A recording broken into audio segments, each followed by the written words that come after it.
In the chronicles of the French Revolution and the rise of Napoleon Bonaparte, there stands a name that history too often whispers, though his life thundered with courage, honor, and defiance. Thomas Alexander, Dumas, born of a French nobleman and an enslaved African woman, rose to become the highest-ranking man of African descent in a European army. He would command thousands of men, clash with Napoleon himself, and leave behind a legacy that would inspire not only soldiers but also one of the greatest novelists in French literature, his son. Alexandre Dumas, the author of The Three Musketeers and The Count of Monte Cristo. Yet his own story is as gripping, as tragic, and as heroic as any work of fiction. Thomas Alexander Dumas was born in 1762 in Saint-Domingue, the colony that would one day become Haiti. His father, Marquis Alexander Antoine Davy de la Pelterie, was a French aristocrat who owned plantations worked by enslaved Africans. His mother, Marissa Dumas, was a woman of African descent, enslaved on that very land. As a boy, Thomas experienced both the cruelty of bondage and the privileges of nobility. When his father returned to France, the young boy was taken with him, freed and raised in a world where race, class, and revolution would collide in France. He grew into a striking figure, tall, powerful, with a presence that demanded attention. Known for his skill with the sword and his indomitable spirit, Dumas enlisted in the French army. At a time when the revolution was tearing down the walls of aristocracy and privilege, merit became the currency of survival and advancement. Dumas possessed it in abundance. Rising through the ranks with unprecedented speed, he earned the nickname the Black Devil from enemies who came to fear the fury of his cavalry charges. By the age of 31, he commanded thousands of soldiers. As a general in the French Revolutionary Wars and achievement, unmatched by any man of African origin in Europe at that time. The backdrop of Dumas's ascent was the storm of the Revolution. France was a nation in flames, monarchy toppled, aristocrats guillotined, the ideals of liberty, equality, and fraternity written in blood across the streets of Paris. Amid this chaos, Dumas distinguished himself in campaigns across the Alps, Italy, and beyond. His soldiers adored him, for he shared their hardships, led from the front, and embodied the revolutionary zeal for justice. He became known not only for bravery but also for moral integrity. Unlike many generals, he refused to enrich himself with plunder. When he captured enemies, he treated them with dignity. His vision of the revolution was not one of vengeance but of principle, but history is not without its ironies. Dumas's path would cross with that of Napoleon Bonaparte. At first, both men were comrades in arms during the Italian campaign.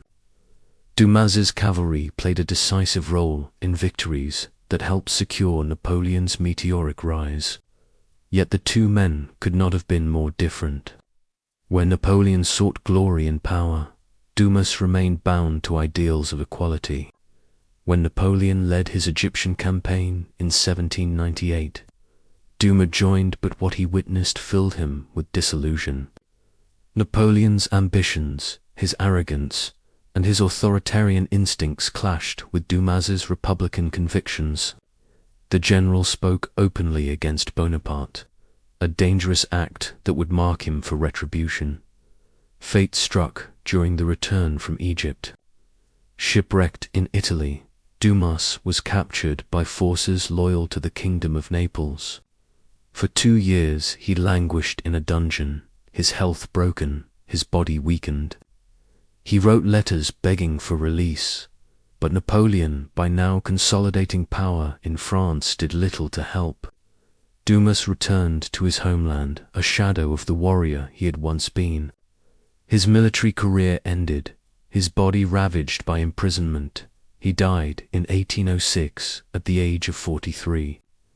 Yet his spirit endured, remembered in whispers, in the love of his family, and eventually in the pages of history. The immediate aftermath of Dumas's fall was silence.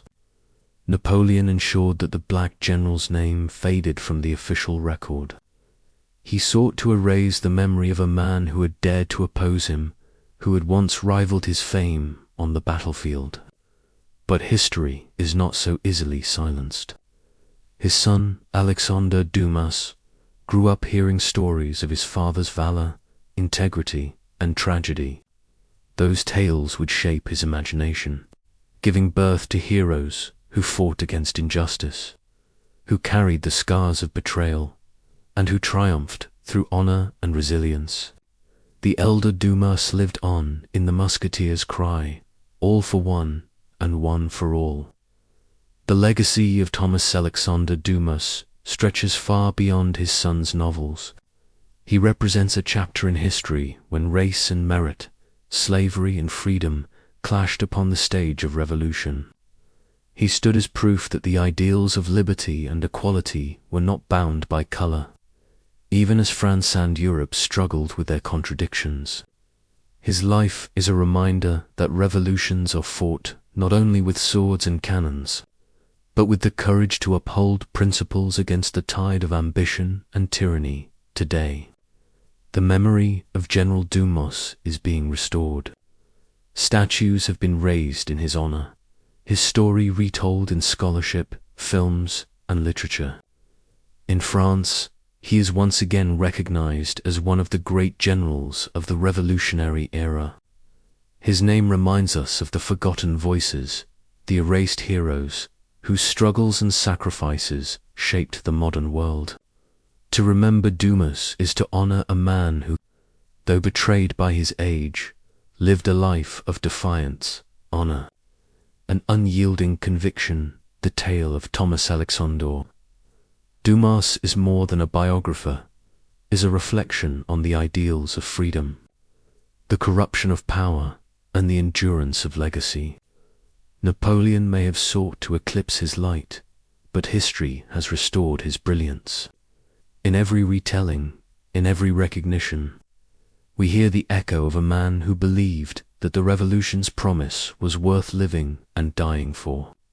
His story reminds us that true greatness lies not in conquest or empire, but in the courage to stand for justice when it is most fragile. And so, as we close the chapter on this forgotten general, we recall that history's true power lies in remembrance.